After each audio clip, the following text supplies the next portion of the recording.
guys, welcome back to another DIY video. Today we're making some Dollar Tree reversible signs. I'm doing mine for fall and Christmas, but you can do obviously whatever you want to do. But we're going to be using some Dollar Tree items. We're going to be using a variety of stencils, including Dollar Tree stencils, and I'm going to show you how to make these signs on a budget. Let's get started. All right, so this sign is from Dollar Tree. I've previously DIY'd it, as you can see, and it's been a few years, so I thought it'd be fun to switch it up. So I'm just gonna pull off the paper. I'm also using my heat gun here to just kind of soften up some glue. I was trying to save the word in case I wanted to use that again in the future. I do reuse a lot of my stuff, just, because I make a lot of DIYs. And when I want to make more, I just kind of switch up what I've already got. Anyways, we're gonna get that cleaned up, sand it down. This would just be, obviously you wouldn't be removing that type of stuff if you bought it new, but you're going to clean up whatever's on the sign. This, like I said, is from Dollar Tree, and this piece comes out really, really easily, so it's easy to make a great sign, like to make it over and also to make it reversible because you can flip it around. So I put on a good coat of Mod Podge and let that dry. I'm going to use the iron-on method to attach this paper, and so that is where you take Mod Podge, let it dry, then put down your paper or fabric or whatever you're doing, a piece of parchment paper, and an iron with no steam. I'm using a mini heat press, but you can also just use a household iron without steam, and that'll work as well. Once that's done, we're going to use sandpaper, a sanding block or sandpaper, whatever, nail file works too, just to sand down to get the excess paper off. And now for the frame, well, we're going to go back to that sign as well, but for the frame, I'm going to pull out the little hanger piece in the back just because I don't need it. And we're going to paint it white. I decided to I didn't do like a lot of sanding. I just kind of did once or twice across to rough it up a little bit because it was a little bit of a slick material on this frame, and I thought that the paint would adhere better that way, and it did. So I definitely recommend that when painting frames. If it's a glossy kind of slick finish, even a metal frame I've painted, and just kind of roughing it up a little bit with some sandpaper just makes the paint attached to it a little bit better. So for our sign, for our Christmas side, I have this metal word piece that's come in a 3-pack from Dollar Tree. They have them for different seasons. Well, maybe it's just no, I think they have them for Valentine's Day too, but I know Christmas and fall. And it is metal, but I'm going in with a brushed metal paint as well, and I'm just stippling that on. I just wanted to give it a slightly different finish than what it came with. So I'm letting that dry. I'm going back to the frame. We're going to do another coat of that. And then I am going to do a second coat of the brushed metal. This paint, it's not like a thick paint. It's very thin. So I'm stippling it on rather than brushing it.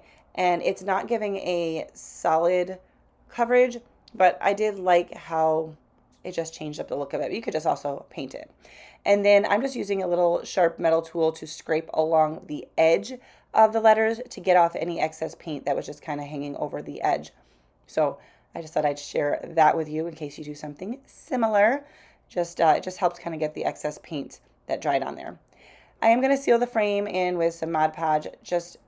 I feel like when I'm painting, whether it's a frame, a vase, I don't know, anything, sealing it in with Mod Podge or a wax is just helpful to keep it from chipping in the future. And we're going to just use a little bit of hot glue to attach this metal word on. Now that's a little bit tricky because the metal cools the hot glue so quickly that it's not as super hot when you're attaching it on there, but it worked. But you can use super glue gel or something else. Now for the reverse side of this is just what the back side looked like originally, and I got it down to the original. I took off what I had on there and got it down to the original. So I decided I liked that brown, like MDF color, so we're going to just go with that. And now to our stencils. This is a stencil from the Dollar Tree. Now, these particular stencils are a self-adhesive. I'm going to tell you what I like about them and what I don't like about them. I've used several of them, and I'm going to use some of them in this video. I was using a piece of paper and just creasing it to figure out the distance from end to end to get it centered. And I'm going to stencil this with some, I think it's called Harvest Orange by Apple Barrel.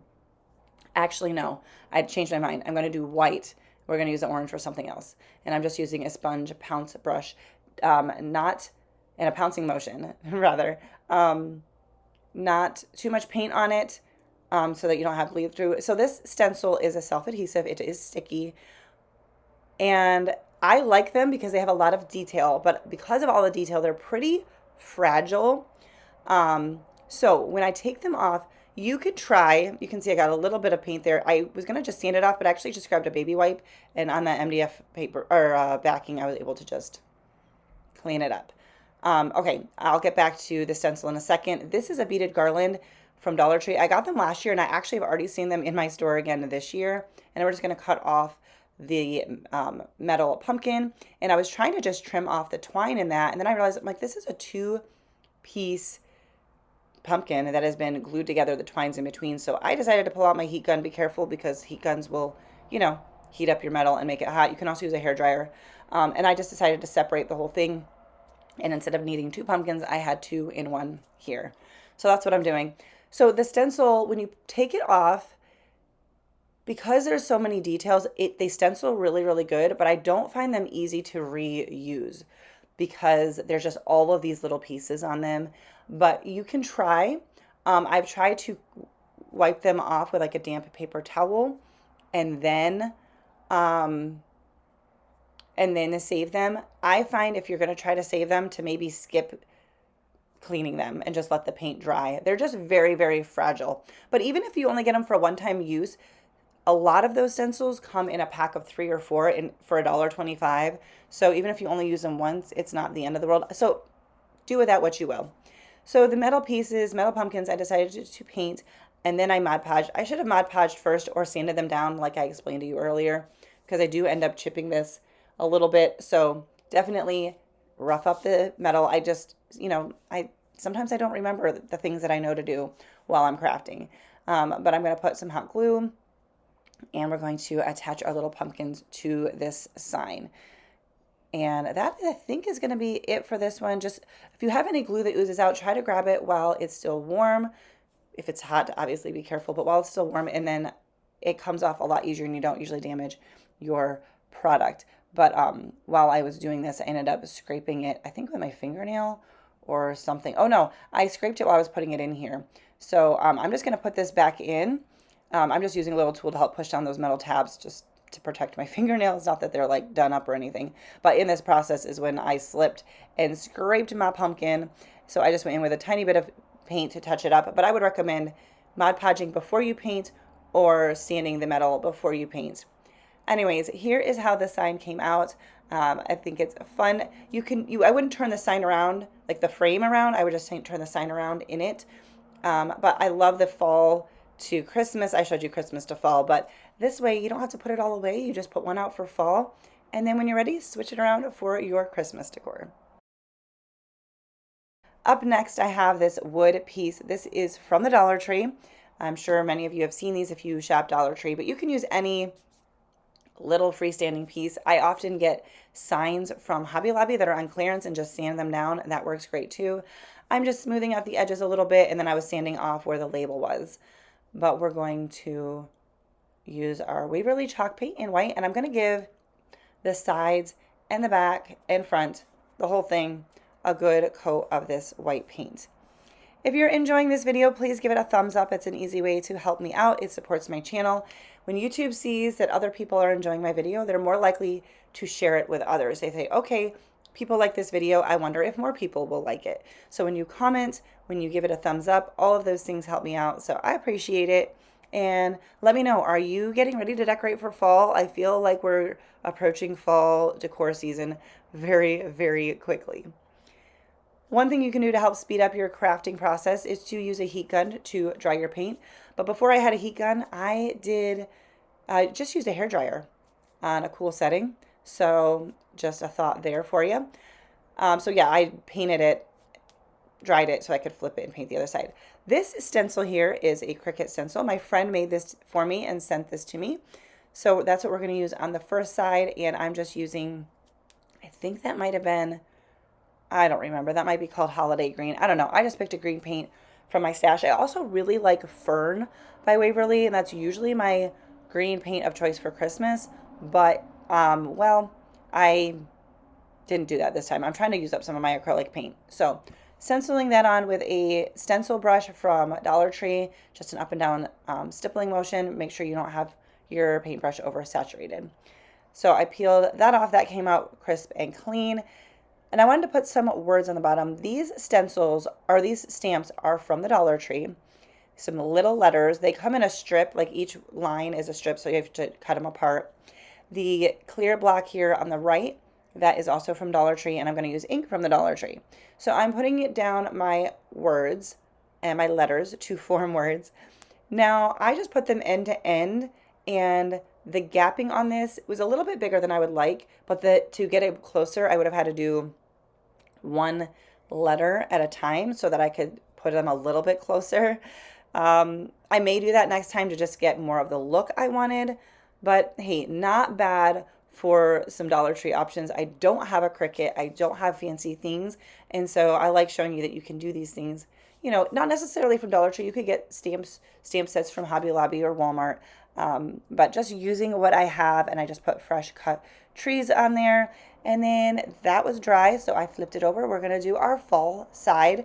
Another one of those self-adhesive stamps from the Dollar Tree, or stencils from the Dollar Tree. Once again, super cute. They work very well, and they have a lot of great detail. I don't get bleed through on them. I am putting a little bit of painter's tape, not because the stamp wasn't sticking, but because I didn't want my paintbrush to go over the edge, which I do, if I remember correctly, I might have still had that problem and had to touch it up.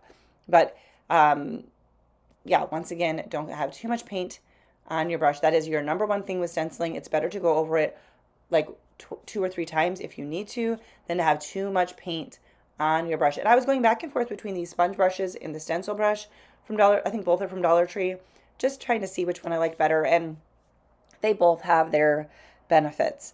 So yeah, I had a little bit of orange paint that snuck over on the side, so I wiped it off with a baby wipe best I could to lighten it, and then I just went in with a little bit of white paint to touch that up. So I actually really do like these stencils from Dollar Tree. Like I said, they're just kind of a one-time use. I wanted to add a little bow to the Christmas side, and I was just going through the different things that I had. I ended up just using some red raffia. The greens weren't quite the right green for me, so I just made a little finger bow. That can be a little tricky with raffia because the raffia will tear on you, but I strapped it around 2 fingers. I wanted a little tiny bow. I didn't want a big one because this is a small project, and I just tied it off in the center with another piece of raffia, but you could also use a piece of twine. And then we will trim that down. And then I knew the raffia is kind of hard to tie super, super tight, like I said, because it can tear on you. But I knew that I'd be attaching this with hot glue, and that would also hold that, hold it together as well. And I think that is it for this one. Just a cute little shelf sitter, tier tray sign. Once again, put it out for fall and then Christmas. This is my favorite 2 seasons or 2 themes to do for DIYs, just because the seasons are back to back. Up next, I have this house sign, which is also from Dollar Tree. And these stencils, which are from Hobby Lobby, I really like these Hobby Lobby stencils. I buy them fairly frequently. They're like $1.99. They usually come with 2 sets of stencils, and you can always get them at least 40% off because they're seasonal. So I am taping this down. This was a little bit tricky just because the stencil that I was using, the shape was a little bit big, like hard to get in there. I probably could have just cut out this snowflake, but I just held it down. I ended up getting a lot of paint in my fingers, but that's okay. I just held it down in sections so that it was a flush with the piece that I was stenciling onto. But I wanted to show you a variety. So we had one Cricut stencil that a friend gave me, and then we had some Dollar Tree and some Hobby Lobby stencils, and yeah, I just wanted to kind of show you a little bit of a variety. I do like stencils because most of them are reusable. Again, the Dollar Tree ones, some of them are reusable, but the self-adhesive ones, in my opinion, not so much. Anyways, we got our snowflake stenciled, and I have these red stickers from Hobby Lobby that I picked up on clearance one year. They're not a holiday item at all. I picked up lots of stickers one year. They were clearancing them out. And so we're just going to go through. I'm using tweezers to place these stickers. It just helps a little bit. These are pretty sturdy stickers, so I do like them. I had to trim down my W. We're just writing snow. The little, decorative lines on the end of the W made it a little bit too wide. And I don't press the stickers down all the way. I did make sure that my paint was fully dry, but I just keep them kind of gently on there so that hopefully I can move them as I try to find good placement. And that worked well. So I liked that one for Christmas, or really just winter, I suppose. For the reverse side, this is another self-adhesive stencil, but is a full sheet. So you only get one in this package, but it's a full sheet, and I really, really like this one a lot. So I thought this was really nice. So we're gonna lay this on the whole back of the house. At first I wasn't sure because the house is so different front to back. This is clearly, when you look at it as is, it's clearly just the back. The front has a black chalkboard front with the pretty frame. This is just plain MDF, but I thought, you know what? I think if I stencil the whole thing, it will look good. And I love how this one came out. So I got that stencil on there really good, and we're going to use some white paint and just stencil across this whole thing. I was very careful to not overdo it with the paint, but I did go over a couple spots more than once.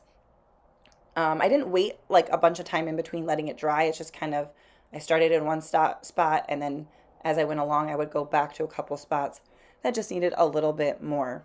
And I think that this, in my humble opinion, came out great. So peeling that stencil off, and look at that. I love the pattern on this stencil. I think it's fantastic.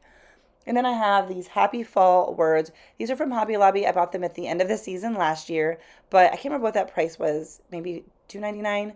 And it came with 4 of them, I think. They had the natural wood and then the orange, which of course you could also paint, but I liked how the orange popped up against the MDF color, the brown, which is like nice and rustic and farmhouse for me. So I like that. And the white stencil, I thought the orange popped really good. So carefully put a little bit of paint of glue on the back, but then it oozed out just a tiny bit. So while it was warm, I was going in there with my little pick tool. It's like a mock Cricut tool, but I got it from Dollar Tree, and just peeled off some of that glue carefully without scratching the paint. And this is how this came out. I hope that you enjoyed seeing some of these reversible DIY ideas. You could do these for any season or any holidays. You could do both sides the same season if it's going to be seen from both sides. But anyways, I had a lot of fun with these. That is going to do it for today's video. If you liked it, don't forget to give it a thumbs up. Subscribe if you're new, and I will see you in the next one. Bye, guys.